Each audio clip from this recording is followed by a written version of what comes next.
Around the world, there are places that defy logic, time, and even geography. In this video, we'll explore 6 of the world's most extraordinary communities, from a doll-filled village in Japan to a cliffside town built inside the rocks, and even a volcanic island where people carry gas masks. These aren't just destinations, they're stories of survival, tradition, and sheer human creativity. Let's dive into the strangest and most fascinating places people call home. Number 1. Let me take you to a small, hidden corner of Japan that feels like something straight out of a dream, or maybe even a ghost story. Welcome to Nagoro, a tiny village tucked deep in the Iya Valley of Tokushima Prefecture on the island of Shikoku. Now, Nagoro isn't your typical village. It's famously known as Scarecrow Village, or Kakashi no Sato in Japanese, because it's home to over 350 life-size dolls that far outnumber the actual people living there. To give you some perspective, there are only about 27 human residents and over 350 dolls. That's a ratio of more than 10 to 1. So, how did this happen? The story begins with Tsukimi Ayano, a local woman who returned to Nagoro in 2002 to care for her aging father. She made her first doll to scare birds away from her garden. It was modeled after her dad. But then she didn't stop. She started making dolls to represent people who had passed away or moved out of the village. Over time, her creations began to fill the streets, sit on benches, wait at bus stops, and even attend class in the now-abandoned school. It's like the village has been frozen in time, but instead of people, it's filled with these eerie, yet oddly heartwarming figures. What are these dolls like? Each doll is handmade, crafted from wood, old clothes, cotton, and newspaper. Some are posed like farmers working in the fields. Others are fishing, chatting, or even working on construction crews. There's even one that resembles Donald Trump, believe it or not. For Tsukimi, many of these dolls are deeply personal. One of them even represents her late mother, someone she still talks to every day. So what's it like to visit? One of the most surreal spots is the abandoned school, now transformed into a kind of museum. Inside, classrooms are filled with doll students, teachers, and parents. 2 of the dolls are modeled after the last 2 kids who ever attended before the school shut down in 2012. As you walk through the village, you'll find scenes that feel almost alive. Fishermen sitting by the river, old couples resting on porches. In fact, Google Street View once blurred out some of the dolls' faces because they looked that real. Events and experiences. Every October, Nagoro hosts the Scarecrow Festival, where visitors can enjoy local exhibits and a traditional rice cake throwing ceremony.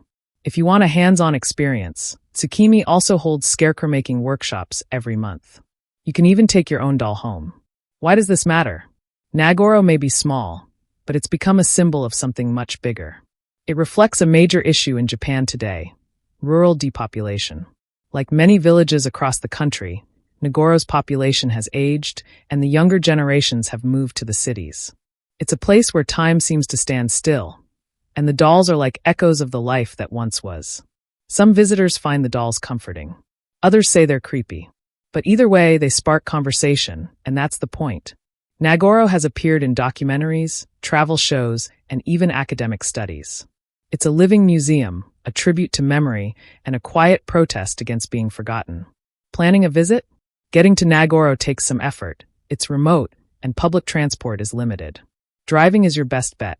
But if you do make the trip, you'll also be rewarded with the stunning beauty of the Iya Valley. Think vine bridges, deep gorges, and lush mountains. And if you're looking for a souvenir, Tsukimi sells handmade dolls and pottery, giving you a piece of this one-of-a-kind village to take home. In the end, Nagoro is more than just a tourist curiosity. It's a hauntingly beautiful reminder of change, of resilience, and of how art can help us remember the people and places we've lost. Number 2. Santa Cruz del Islote. This is Santa Cruz del Islote, a man-made island in the Caribbean Sea, just off the coast of Colombia. At first glance, it might look like a colorful cluster of houses floating in the middle of the ocean. And in a way, that's exactly what it is. Santa Cruz is part of the San Bernardo archipelago, about an hour by boat from the Colombian coast. And get this, the island is only 3 acres in size, roughly the area of 2 football fields. But despite its size, it's home to 500 to 800 people, making it one of the most densely populated islands in the world. This place didn't always exist.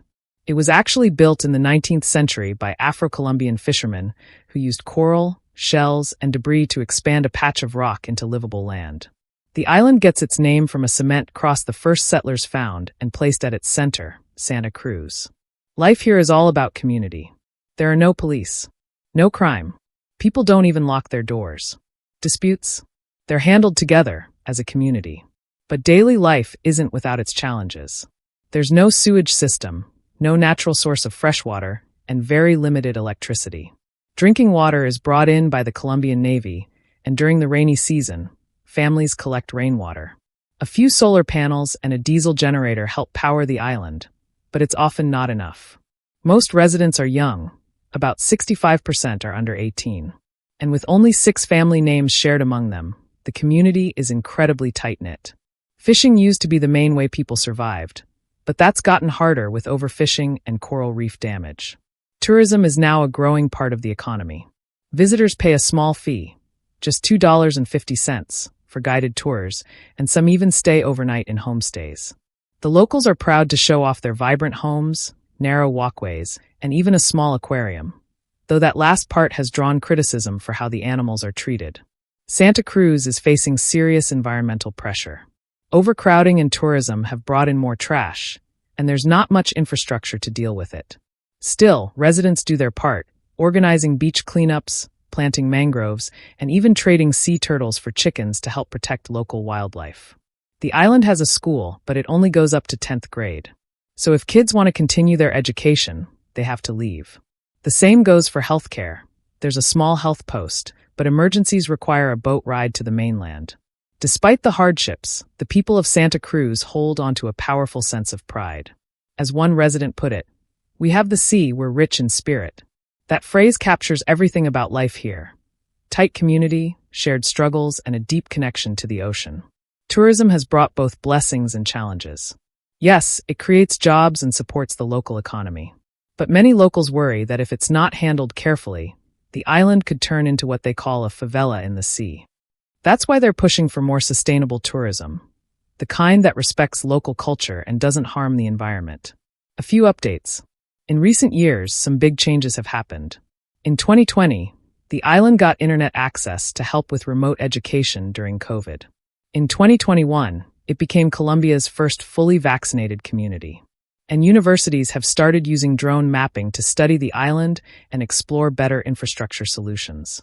Thinking of visiting? If you want to see this incredible place for yourself, you can take a boat from Cartagena or Tulu. Most tourists actually stay on nearby islands like Tintapan or Macura, but day trips to Santa Cruz are popular. Just a heads up, if you do go, please travel responsibly. Respect the locals, reduce your waste, and avoid exploitative experiences, especially places like the Shark Aquarium, which many consider unethical. Santa Cruz del Islote is more than just a tourist stop. It's a living example of what it means to adapt, to endure, and to thrive in one of the most unlikely places on Earth. It's a story of resourcefulness, community, and the delicate balance between tradition and change, a tiny island with a huge heart. Number 3. Kihnu Island, Estonia. Welcome to Kihnu Island, a remote Baltic jewel off the coast of Estonia, where centuries-old traditions still shape everyday life. Just 16 square kilometers in size, Kihnu is home to a close-knit community of around 500 people. But what it lacks in size, it more than makes up for in cultural depth. Designated by UNESCO as a masterpiece of the oral and intangible heritage of humanity, Kihnu is renowned for its matriarchal society. Here, women are the custodians of heritage, preserving ancient songs, dances, and textile arts. You'll often see them wearing their iconic striped wool skirts, a living symbol of identity and pride. While the men head to sea, women govern daily life, maintain communal traditions, and pass down the island's folklore. Much of it still communicated in the Kihnu dialect. This isn't a museum, this is living culture. Traditional weddings last for days. Handicrafts are still made the old way. And when you visit, you're not just a tourist, you're a witness to something rare, a thriving example of cultural resilience in the modern world. Kihnu isn't just an island. It's a statement that even in today's fast-paced world, heritage can be a way of life. Number 4. Setenil de las Bodegas, Spain. Tucked into the rocky hills of southern Spain lies Setenil de las Bodegas, a village unlike any other. Located in the province of Cruz, This small town is famous for its houses built directly into and beneath massive stone cliffs. Instead of removing the rocks, the people of Setenil built their homes around them, creating a surreal blend of natural geology and whitewashed Andalusian architecture. Walking through the town feels like stepping into a secret world. Streets like Calle Cuevas del Sol and Calle Cuevas de la Sombra are shaded by giant overhanging rocks that act as natural roofs. It's cool in summer, cozy in winter, and visually unforgettable. Setenil's history dates back to Moorish times, and its name comes from the Latin septem nihil, referring to the 7 failed attempts Christians made to capture the town during the Reconquista. Today, Setenil is peaceful and proud of its heritage. Visitors can explore its winding alleys, enjoy tapas in cliff-carved cafes, and admire the dramatic scenery that surrounds the village. This isn't just a picturesque stop. It's a living example of how humans and nature can coexist creatively. Setenil de las Bodegas is one of Spain's true hidden gems. Number 5. Matmata, a mysterious village tucked into the arid hills of southern Tunisia, where life unfolds not above ground, but beneath it. At first glance, the landscape seems barren, but hidden below the surface are troglodyte homes, traditional underground dwellings carved into the earth. These crater-like courtyards open up to a maze of cool, cave-like rooms that offer shelter from the region's scorching heat and chilly nights. For centuries, the Berber people of Matmata have lived this way, using ancient techniques passed down through generations. The homes are practical, but also incredibly beautiful, with whitewashed walls, colorful doors, and rich cultural symbolism. Matmata gained international fame when Star Wars used it as the filming location for Luke Skywalker's childhood home on the planet Tatooine. But beyond the sci-fi spotlight, Matmata tells a real story of resilience, tradition, and harmony with the environment. Today, some residents have moved into modern houses, but many underground homes are still in use, or open to visitors as ghost houses and museums. Matmata isn't just a place to see. It's a place to feel, to step into the earth and into a way of life carved by time, nature, and the enduring spirit of its people. Number 6. Miyake-jima, an island town in Japan where the air you breathe could kill you. Located about 180 kilometers south of Tokyo, Miyake-jima is part of the Izu archipelago and is dominated by Mount Oyama, an active volcano. In 2000, a significant eruption released large amounts of sulfur dioxide gas, leading to the evacuation of the entire island. Residents were allowed to return in 2005, but with a new reality.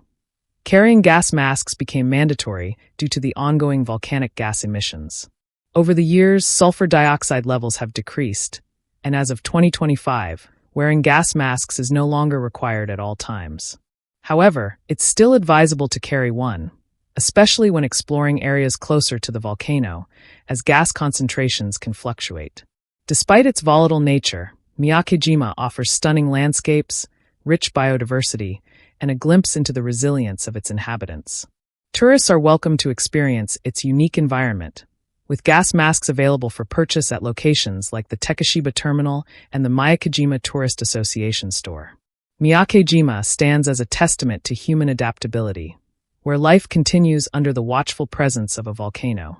This video explores 6 of the world's most fascinating and unusual places where people live, each with its own extraordinary story. From a scarecrow-populated village in rural Japan to a densely packed artificial island in Colombia, and from ancient underground homes in Tunisia to a town built inside cliffs in Spain, these communities challenge the idea of normal living. Through resilience, creativity, and deep-rooted culture, they show us what it really means to adapt to the world around us.